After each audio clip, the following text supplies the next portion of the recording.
ഇന്നലെ തിരഞ്ഞെടുപ്പ് ഫലം വന്നതിന് ശേഷം UDF ക്യാമ്പുകളിലാകെ ഉയർന്നു കേട്ട ഒരേ ഒരു പാട്ട് തൂക്കി ത്രിവർണ കരങ്ങളോടെ എന്നാണ്. പക്ഷെ അതിന്റെ ഒറിജിനൽ വേർഷൻ നമ്മൾ കേട്ടുകൊണ്ടിരിക്കുകയാണ്. വാഴ 2 എന്ന ചിത്രത്തിലെ തൂക്കി ചുവന്ന കരങ്ങളോടെ. ആ പാട്ട് രചിച്ച ശബരീഷ് വർമ്മയാണ് ഇപ്പോൾ എന്നോടൊപ്പം ചേരുന്നത്. വളരെ ട്രെൻഡിങ് ആയി. ഇങ്ങനെ ഈ പാട്ട് ട്രെൻഡിങ് ആവുമെന്ന് പ്രതീക്ഷിച്ചിരുന്നു? ഇങ്ങനെയൊന്നും ഒരിക്കലും പ്രതീക്ഷിച്ചിട്ടില്ല. നമ്മൾ ഇപ്പോൾ ഇതിനു മുമ്പ് പാട്ടുകൾ ഇലക്ഷനിൽ യൂസ് ചെയ്തിട്ടുണ്ട്, എൻ്റെ പാട്ടുകൾ യൂസ് ചെയ്തിട്ടുണ്ട്, വേറെ പല പാട്ടുകളും ഒരുപാട് കാലം തൊട്ട് യൂസ് ചെയ്തുകൊണ്ടിരിക്കുന്നുണ്ട്. അതൊന്നും സിനിമയിൽ വേണ്ടി പാട്ട് എഴുതുന്നതാണ്, അല്ലാണ്ട് ഇങ്ങനൊരു സാഹചര്യത്തിൽ യൂസ് ചെയ്യപ്പെടുമെന്ന് ഒരിക്കലും വിചാരിച്ചിട്ടില്ല. ഈ പാട്ടും അങ്ങനെ തന്നെ സിനിമയുടെ ഒരു സാഹചര്യത്തിന് വേണ്ടി എഴുതിയ പാട്ടാണ്, അത് അതിനുവേണ്ടി മാത്രം എഴുതിയ പാട്ടാണ്. അതിലെ കഥാപാത്രങ്ങളുടെ അവസ്ഥകൾ ചർച്ച ചെയ്യുന്നതാണ്. ഞാൻ കൂടുതൽ പറയുന്നില്ല, സ്പോയിലർ ആയതുകൊണ്ട്. ഇതിൽ ഈ ഒരു രീതിയിൽ യൂസ് ആവുമെന്ന് ഒരിക്കലും പ്രതീക്ഷിച്ചില്ല. കോട്ട് റെഡ് ഹാൻഡഡ് എന്ന ഒരു കോട്ട്, അത് ഇംഗ്ലീഷിലുള്ളത്, അതിനെ മലയാളീകരിക്കുമ്പോൾ ചുവന്ന കരങ്ങളോടെ എന്നുള്ള തൂക്കി.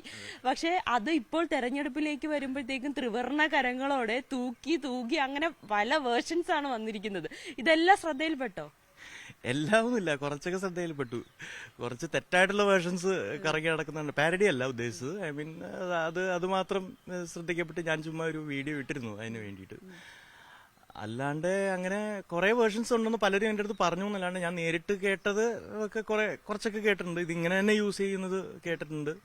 പിന്നെ ഇതിന്റെ പാരഡികളൊക്കെ ഇത് TV മാത്രമേ കണ്ടിട്ടുള്ളൂ. പിന്നെ റീൽസ് ആരെങ്കിലും ഒക്കെ അയച്ചു തരുമ്പോൾ മാത്രം കണ്ടിട്ടുള്ളൂ. കൊള്ളാം.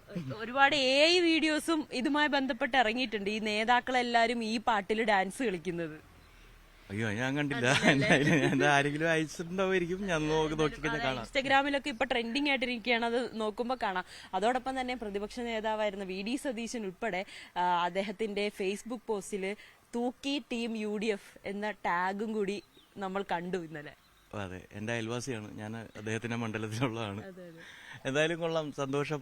ഈ പാട്ട് ഇങ്ങനെ ഒരു ഉപകാരം ഈ പാട്ട് കൊണ്ടുണ്ടായല്ലോ എന്നുള്ളത് കൊണ്ട് ഇതിന്റെ ഇങ്ങനെ ഒരു മാനം അത് എന്താ പറഞ്ഞ അത് കണ്ടെത്തിയ രാഷ്ട്രീയക്കാർക്കും പൊതുജനങ്ങൾക്കും ഇതിന്റെ ഒരുപാട് വേർഷൻസ് ഇറങ്ങിയിട്ടുണ്ട്. പൊളിറ്റിക്കൽ ആയിട്ടുള്ള മാത്രമല്ല, വേറെ പല വേർഷൻസും ഇറങ്ങിയിട്ടുണ്ട്. ഇംഗ്ലീഷൊക്കെ ഇറങ്ങിയിട്ടുണ്ട്. എൻ്റെ അടുത്ത് ഒരാൾ വിളിച്ചതിന്റെ ഇംഗ്ലീഷ് ലിറിക്സ് തരാമോ എന്ന് ചോദിച്ചിരുന്നു.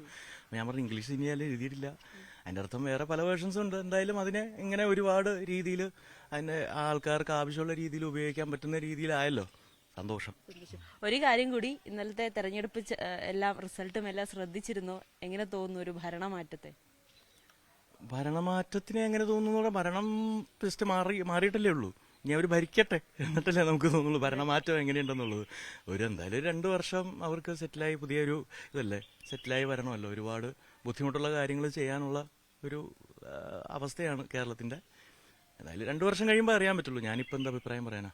ശരി, അപ്പൊ എന്തായാലും തൂക്കി ചുവന്ന കരങ്ങളോടെ എന്ന ഗാനം എഴുതിയ ശബരീഷ് വർമ്മയാണ് ഇപ്പൊ നമ്മളോടൊപ്പം ആ വിശേഷങ്ങൾ പങ്കുവച്ചത്. എന്തായാലും വലിയ സന്തോഷത്തിലാണ് ആ ഗാനത്തെ പല രീതിയിൽ ഇപ്പോൾ സോഷ്യൽ മീഡിയയിലും ഒപ്പം തന്നെ UDF കേന്ദ്രങ്ങളൊക്കെ ഏറ്റെടുത്തതിൽ. ക്യാമറമാൻ മനോജിനോടൊപ്പം നവമി ദിനേശ്, News 18 കൊച്ചി. കൂടുതൽ വാർത്തകൾക്ക് News 18 Keralam YouTube channel subscribe ചെയ്യുക.